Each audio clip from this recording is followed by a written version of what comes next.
awal film terlihat seorang anak laki-laki bernama Soichi tertawa bahagia saat mendengar kabar kakak kelasnya yang bernama Oya tiba-tiba pingsan di tengah jalan tadi malam. Dia mengatakan Oya dikutuk oleh dirinya karena sangat menyebalkan. Mendengar hal itu, kedua temannya merasa Soichi sangat menyeramkan. Di siang hari saat pulang sekolah, Soichi menemukan seekor katak yang sedang berhibernasi di dalam tanah. Melihat hal ini, Soichi membawa katak itu dan menyimpannya di kamar. Lalu dia berniat untuk mengutuk teman-temannya seperti katak yang berhibernasi. Singkat waktu di malam hari, Soichi melihat keluarganya yang sedang asik menonton TV.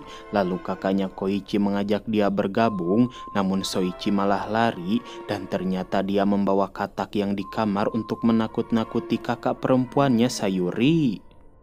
Melihat Koichi tidak ketakutan, Soichi merasa kesal, namun dia tidak terlalu peduli dengan hal itu karena malam ini Soichi harus menguburkan boneka teman sekelasnya yang bernama Koroda supaya dia mendapatkan kutukan hibernasi. Keesokan harinya, benar saja Koroda dikabarkan menghilang entah kemana.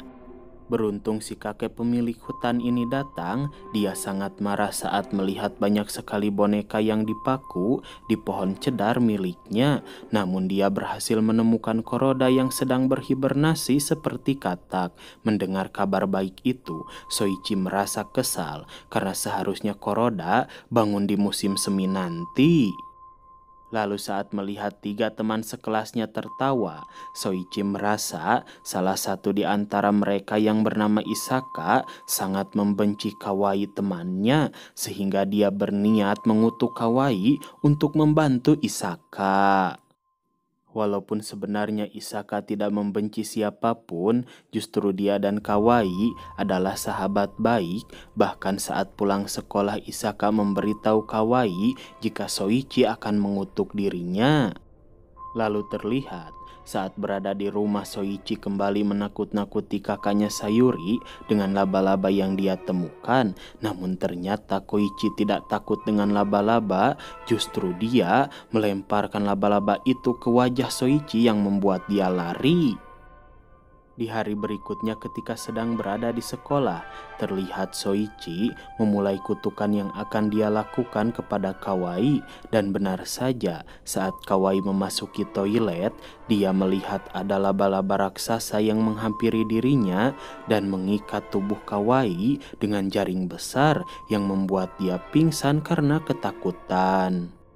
Tak lama kemudian para siswa berkumpul ingin melihat keadaan Kawai yang masih pingsan, sedangkan Soichi kesal karena Isaka tidak mau memberinya imbalan.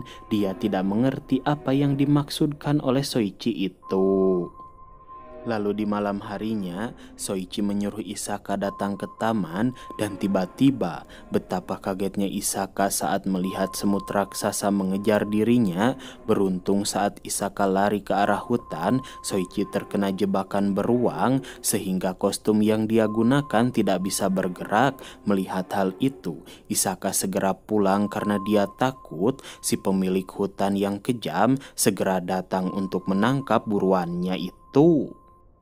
Tak lama kemudian, si kakek pemilik hutan datang untuk menangkap orang yang selalu memaku boneka di pohon cedar miliknya. Soichi pun ketakutan karena si kakek melemparkan kapak dan mengatakan ingin membunuh Soichi.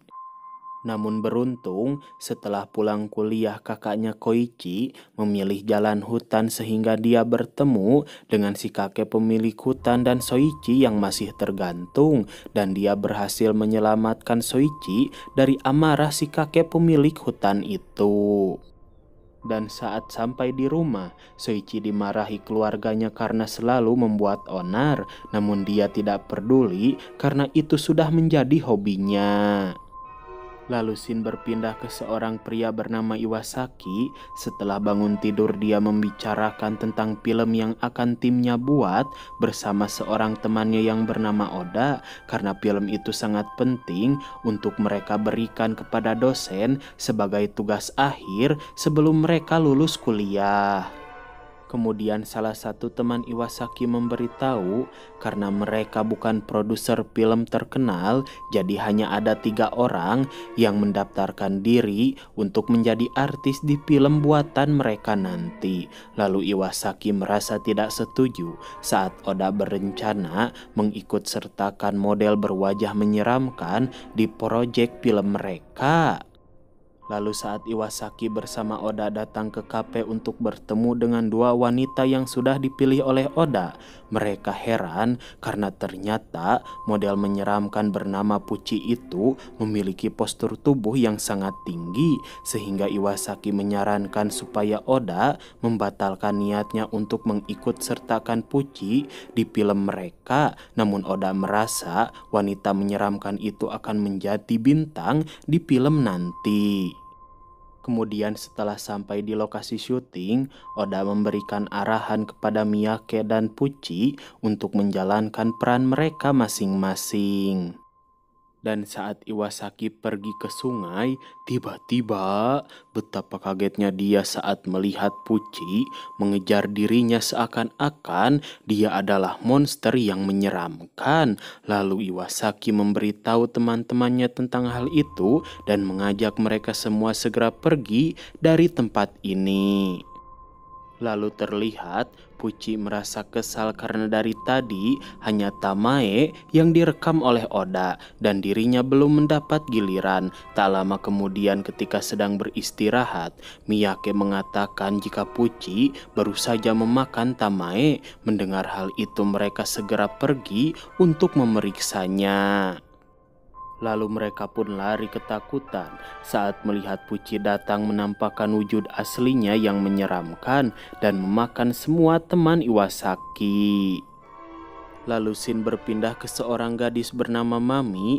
Terlihat dia sangat ketakutan karena merasa selalu ada malaikat maut yang akan menjemput dirinya karena dia mengidap kanker stadium akhir dan sedang dirawat di rumah sakit.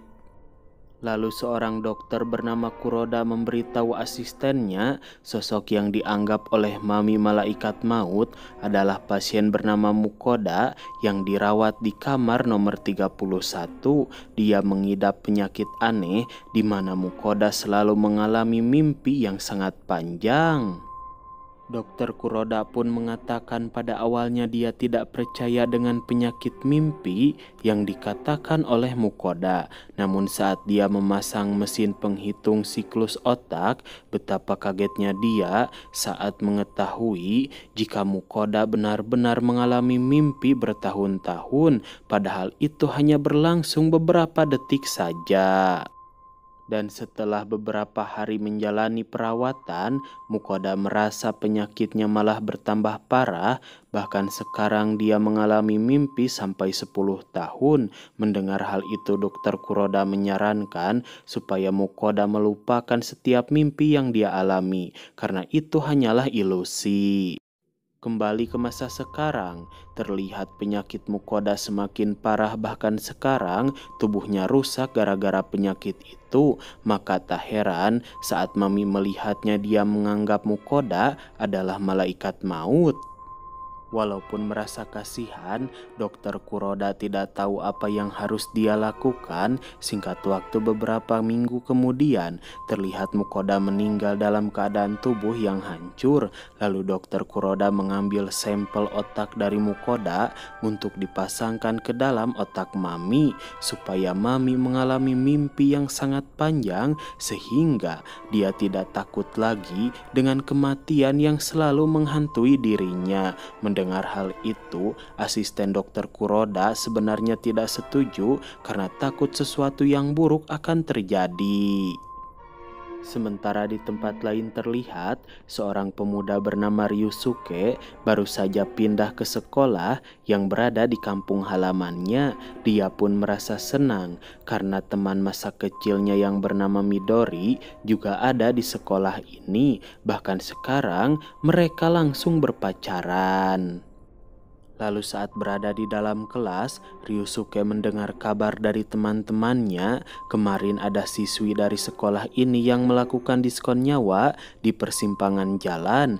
Mendengar hal itu, Ryusuke merasa terganggu karena ternyata 8 tahun yang lalu, sebelum dia pindah ke kota, Ryusuke bertemu dengan seorang wanita hamil di persimpangan jalan. Dan tanpa diduga, wanita itu melakukan diskon nyawa di hadapan Ryusuke yang masih kecil. Lalu di jam istirahat, Midori menemani Ryusuke yang sedang duduk sendirian. Dia curhat 8 tahun yang lalu bibinya meninggal karena melakukan diskon nyawa di persimpangan jalan. Mendengar hal itu, Ryusuke merasa sangat bersalah karena dia yakin bibi Midori adalah wanita hamil yang bertemu dengan dirinya dulu.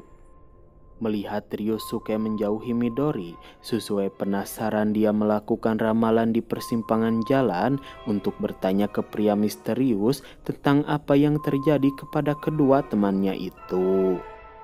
Namun tanpa diduga, jawaban dari pria misterius itu mengubah pola pikir Susue sehingga dia sekarang tidak mau menghargai lagi perasaan temannya. Bahkan Susue mengatakan dia sangat mencintai Ryusuke dan sekarang Midori bukanlah teman melainkan saingannya. Sejak saat itu, Susue bersikap aneh. Dia memberikan perhatian lebih dan selalu mengikuti Ryusuke kemanapun dia pergi, walaupun Ryusuke sudah bersikap dingin kepada dirinya. Dan tanpa diduga, saat mengetahui Ryusuke sangat mencintai Midori, Susue merasa frustasi. Bahkan dia sampai melakukan diskon nyawa di hadapan Ryusuke tepat di persimpangan jalan. Setelah melihat kejadian menyeramkan itu kembali terulang di hadapan dirinya, setiap hari Ryusuke berinisiatif mengelilingi persimpangan jalan yang dipenuhi oleh kabut untuk memberikan ramalan baik kepada orang-orang yang bertanya. Bahkan dia tidak takut saat melihat banyak sekali arwah para siswi yang meninggal karena melakukan diskon nyawa setelah mendapat ramalan buruk dari si pria misterius. Lalu ketika melihat si pria misterius melewati persimpangan jalan, Ryusuke berusaha mengejarnya, namun dia malah bertemu dengan arwah wanita penuh darah yang sudah tidak asing bagi dirinya. Tapi ternyata arwah wanita itu malah menunjukkan jalan supaya Ryusuke menolong Midori yang akan bertanya kepada pria misterius pembawa ramalan buruk itu, sehingga Midori berhasil selamat.